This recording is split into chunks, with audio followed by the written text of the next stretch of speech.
Praise the Lord, hallelujah, praise the Lord. परमेश्वर का धन्यवाद हो इस सुंदर शाम के लिए जो प्रभु ने आपके और हमारे जीवनों में जोड़ी है। सच में आप सीख रहे हैं और मैं परमेश्वर का धन्यवाद करता हूं कि आप आत्मिक रूप से दिन प्रतिदिन बढ़ रहे हैं और मजबूत हो रहे हैं।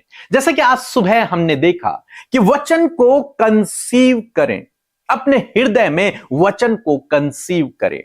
जिस प्रकार से एक स्त्री अपने बच्चे को अपने गर्भ में कंसीव करती है, गर्भ धारण करती है और उसे 9 महीने तक संभाले रखती है, अपने गर्भ में उसकी देखभाल करती है, उसी प्रकार से आपको चाहिए कि आप परमेश्वर के एक वचन को, सिर्फ एक वचन को अपने हृदय में कंसीव करें। सिर्फ एक का मेरा मतलब यह है कि जिस वचन को आप अपने जीवन की नींव बनाएं, उस वचन को कंसीव करें अपने हृदय में, उसकी देखभाल करें। एक दिन ऐसा आएगा जब वो वचन फलवंत होगा और एक बड़े पेड़ के समान बन जाएगा। मीन्स आप आशीषित होंगे, आप आगे बढ़ेंगे उस वचन के द्वारा। तो एक वचन को चुने और उसको अपना आधार बनाने, उसको अपना नींव बना लें कि प्रभु इस वचन पर मैं अपने घर को बनाऊंगा, इस वचन पर मैं अपने आत्मिक घर को बनाऊंगा। बाइबल कहती है कि जिसने अपना घर चट्टान पर बनाया है उसका घर कभी भी नहीं टूटता। जिसने अपनी नींव चट्टान पर रखी हुई है, चाहे कितने भी आंधी आए, तूफान आए, लेकिन वो घर नहीं टूटेगा। इसलिए आपको क्या करना है, आपको एक चट्टान पर, जो प्रभु यीशु मसीह, जो वचन है, उस पर अपने नींव को रखना है, अपने घर को उस पर बनाना है। एक वचन, बाइबल पढ़े, पूरी बाइबल पढ़े, रोज पढ़े, दिन रात उस पर मनन करें, लेकिन किसी एक वचन को आप पकड़ ले कि ये वचन मेरे पूरे जीवन का आधार होगा और उसे अपने हृदय में कंसीव कर ले, उसे रिसीव कर ले, उस पर दिन रात ध्यान करते रहें, उसके लिए प्रभु का धन्यवाद करते हैं। निश्चय वो वचन आपके जीवन में पूरा होगा। हम लोग देखते हैं इसहाक के जीवन में, इसहाक एक ऐसे समय से होकर गुजर रहा था जब उसके देश में अकाल पड़ा हुआ था, जब चारों तरफ अकाल था, कुछ भी नहीं था वहां पर। ऐसे समय में परमेश्वर का वचन इसहाक के पास पहुंचा और क्या पहुंचता है, उत्पत्ति किताब उसका 26 अध्याय 2 और 3 पद में परमेश्वर ने उसे दर्शन दिया और तब उससे कहा कि तू इसी देश में रहे और मैं तेरे संग रहूंगा और तुझे आशीष दूंगा और ये सब देश मैं तुझको और तेरे वंश को दूंगा। जो शपथ मैंने तेरे पिता अब्राहम से खाई थी मैं उसे पूरा करूंगा और मैं तेरे वंश को आकाश के तारागणों के समान करूंगा और मैं तेरे वंश को ये सब देश दे दूंगा और सारी पृथ्वी की जातियां तेरे वंश के कारण अपने आप को धन्य मानेंगी। आप देख रहे हैं यहां पर परमेश्वर ने इसहाक से एक वादा किया, एक वचन कहा। सेम वचन परमेश्वर ने अब्राहम से कहा था और अब्राहम ने उस वचन को अपने हृदय में कंसीव कर लिया था, उसे मान लिया था, उससे रिसीव कर लिया था, उस पर भरोसा कर लिया था और वही वचन परमेश्वर ने सेम वचन इसहाक को भी दिया और इसहाक ने भी उस वचन को मान लिया, उस वचन को अपने हृदय में कंसीव कर लिया, उसको रिसीव कर लिया। और लिखा है तब उसी साल इसहाक ने उसी अकाल के देश में जोता और बोया और 100 गुना प्रतिफल को पाया। क्यों? क्योंकि इसने वचन को कंसीव किया।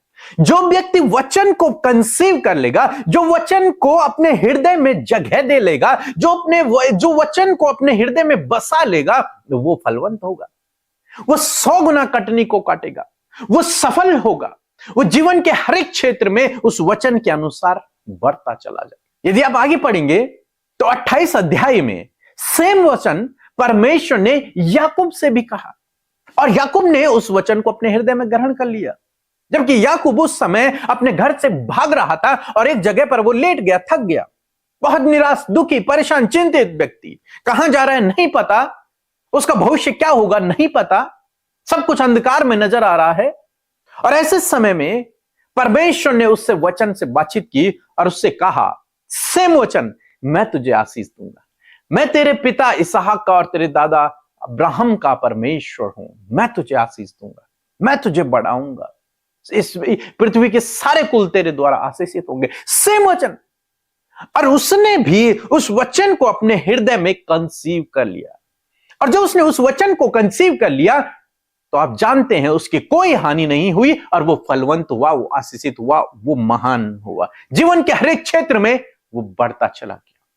यही आज शाम में मैं आपको उत्साहित करना चाहूंगा, सिखाना चाहूंगा कि एक वचन को कंसीव करें, अपने हृदय में उसे ग्रहण कर ले। जिस प्रकार एक स्त्री एक बीज को अपने गर्भ में कंसीव कर लेती है, उसी प्रकार एक बीज को आप बाइबल से उठाएं, जो पवित्र आत्मा आपसे कहता है उस बीज को उठाएं, अपने हृदय में कंसीव कर ले और उसकी देखभाल करें, उसे संभाले रखें, उसे खोने न दें।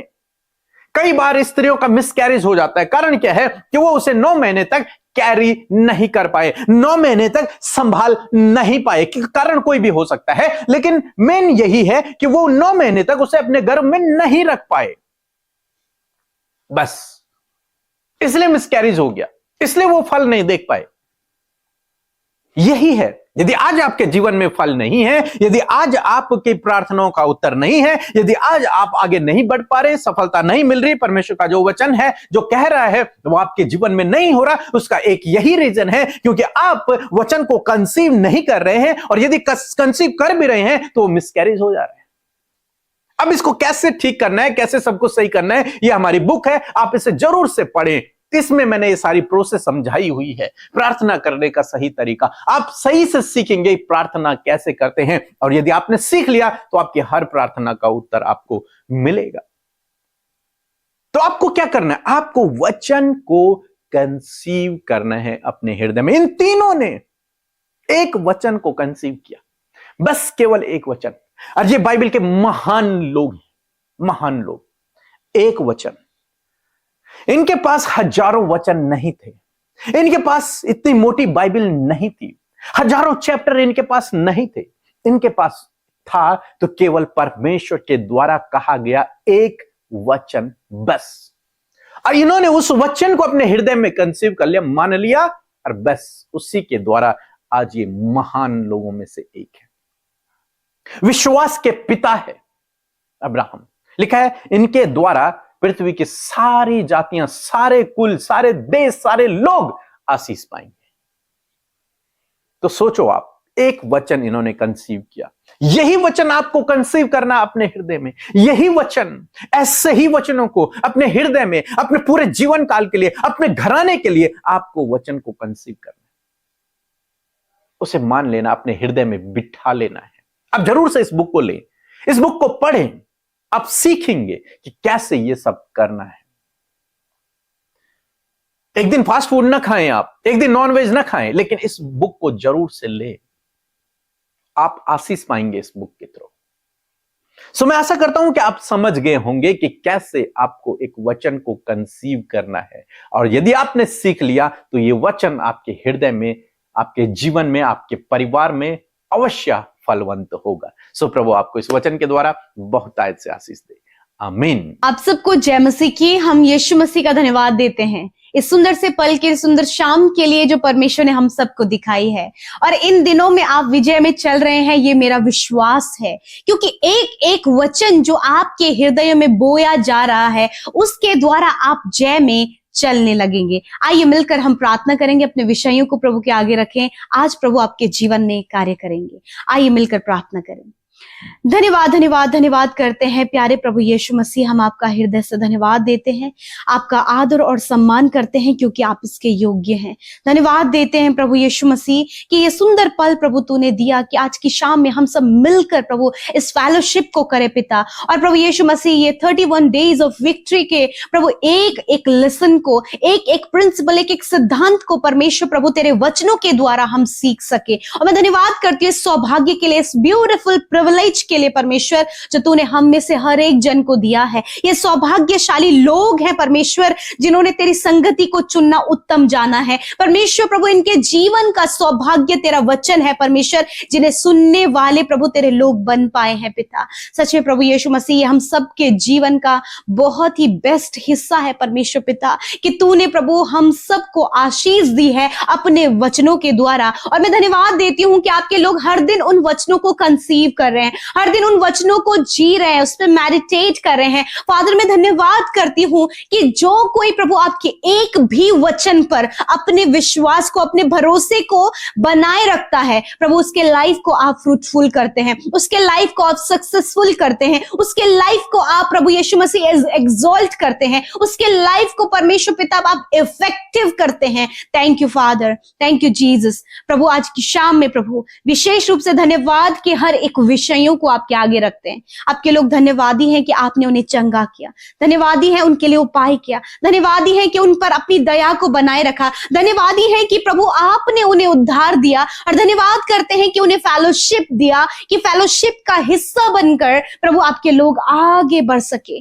धन्यवाद करते परमेश्वर। प्रभु आज का वचन परमेश्वर पिता, जब प्रभु आपके लोग इस बात को सीखे हैं कि तेरे वचन में सामर्थ है, और तेरे वचन को जब कंसीव करते हैं तो प्रभु अद्भुत आश्चर्य कर्म होता है। मैं प्रार्थना करती हूँ कि प्रभु इस कंसीविंग जर्नी में, इस रिसीविंग जर्नी में परमेश्वर पिता, जब आपके लोग वचन को प्रभु जी अपने अंदर प्रभु जी उन्होंने समाया है, तो इस वचन का बीज परमेश्वर पिता ये हर समय कैरी कर सके, उसे संभाल सके, उसे पिता परमेश्वर निखार सके, उसकी देखभाल कर सके, आपका बोला हुआ एक एक वचन इनके लाइफ में वैल्यू को ऐड कर सके। पिता यीशु मसीह नासरी के नाम से हर एक वचन जिस पर ये मेडिटेट कर रहे हैं, हर एक वचन जो इन्होंने अपनी कंडीशन के अकॉर्डिंग कंसीव किया है, हर एक वो वचन जो इन्होंने अपने बच्चों के लिए कंसीव किया है, हर एक वो वचन जो इन्होंने अपने परिवार, अपने लोगों के लिए, अपने लाइफ के लिए, अपने पर्सनल, अपनी स्पिरिचुअल लाइफ के लिए कंसीव किया है, यीशु मसीह नासरी के नाम से आज मैं घोषणा करती हूं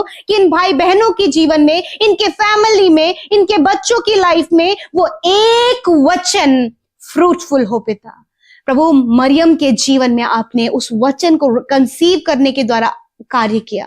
प्रभु अब्राहम के जीवन में पिता आपने इसहाक के और याकूब के जीवन में मेरे पिता उस एक वचन ने बहुत बड़ा इफेक्ट डाला। उसी प्रकार परमेश्वर इनके लाइफ में भी परमेश्वर आपका वचन इफेक्ट को डाले, और ये अपने जीवन में प्रभु देख पाए पिता ये समृद्धि को, ये प्रॉस्पेरिटी को, प्रभु एक अच्छा जीवन, एक अच्छा परिवार, एक अच्छा लाइफस्टाइल, एक बहुत ही बेहतर जीवन प्रभु जी ये तेरे वचनों को कंसीव करके अपने लाइफ के उस चेंजेस को देख सके। यीशु के नाम से ऐसे इनके जीवन में होने पाए। In the name of Jesus घटी कमियां चली जाए, कर्जे चले जाएं, हर प्रकार के एडिक्शन चले जाएं, हर प्रकार की गलत और बुरी संगति, व्यभिचार चला जाए, हर प्रकार के नकारात्मक विचार चले जाओ यीशु के नाम से। प्रभु जितने बच्चे प्रभु इस समय मेंटली बहुत ज्यादा वीक हैं, यीशु के नाम से उन्हें मेंटली स्ट्रांग होने की आज्ञा देते हैं। प्रभु जो पढ़ाई में कमजोर हैं, यीशु मसीह उन्हें बुद्धि, समझ और ज्ञान दे, ताकि परमेश्वर जो उनका वीक पॉइंट है उसमें ही आप उन्हें स्ट्रांग करे। परमेश्वर पिता प्रभु आपके लोगों के लिए आपके पास भरपूरी है। आज जितने लोग बीमार हैं उनकी बीमारियों से हम कहते हैं, आपका वचन कहता है स्पीक टू योर माउंटेन, आपका वचन कहते हैं कि अपने पहाड़ से कहो। मैं यीशु के नाम से हर एक बीमारी से कहती हूँ, हर एक बीमारी जो बच्चों के शरीर में है, हर एक बीमारी जो भाई और बहनों के शरीर में है, हर एक बीमारी बुजुर्गों के शरीर में है जो उन्हें दुर्बल, कमजोर और थका हुआ, और प्रभु शरीर में कई बीमारी प्रभु जी उनकी पैदा कर रहा है, यीशु के नाम से हर एक बीमारी, दर्द, तकलीफ, हर एक सिम्टम को, हर एक प्रॉब्लम को इसी वक्त आज्ञा देते इनके शरीर को छोड़कर जाओ यीशु के नाम से, क्योंकि तेरा वचन कहता है कि मैंने तेरी दुर्बलता को ले लिया और बीमारियों को उठा लिया। धन्यवाद यीशु मसीह कि तूने बदले में अपने लोगों को स्वस्थ शरीर दिया है। प्रभु हर एक जन प्रभु अपने स्वस्थ शरीर का ध्यान रख सके, प्रभु ऐसी बुद्धि ने दे प्रभु कि अपने शरीर को भी ये मेंटेन रख सके। खुदावन थैंक यू फादर। प्रभु यीशु मसीह आज जितने भी भाई बहन आने वाले समय में कॉम्पिटिटिव एग्जाम देने जा रहे हैं, यीशु मसीह नासरी के नाम से उनके कॉम्पिटिटिव एग्जाम में प्रभु उन्हें सफलता प्रदान करें। जो भी कार्य प्रभु ये करने जा रहे हैं यीशु के नाम से उसमें सफलता प्रदान करें, और विशेषकर आज की सुंदर शाम में मेरे प्रभु अच्छी नींद से सुलाएं परमेश्वर पिता। बुरे सपने, नेगेटिव विचार, एंजाइटी, डर, घबराहट, बेचैनी यीशु के नाम से चली जाए, और अच्छी नींद से सुलाएं ताकि कल का दिन तेरे साथ में देखें। और हर एक विनतियां प्रभु तेरे लोगों ने जो मन खोल कर तेरे सम्मुख रखी है प्रभु उनके परिवार के हालातों को बदले, इनके बच्चों को बदले प्रभु, इनके परिवार के सदस्यों को बदले, इनकी वाइफ को, इनके हस्बैंड को प्रभु आप बदले, इनके पड़ोसियों को बदले परमेश्वर पिता, और तेरा राज्य प्रभु हर एक के जीवन में स्थापित हो। Thank you father. धन्यवाद, आपने प्रार्थना सुना, उत्तर हाँ आमीन में दिया। यीशु के नाम से प्रार्थना मांगते, आमीन, आमीन और आमीन।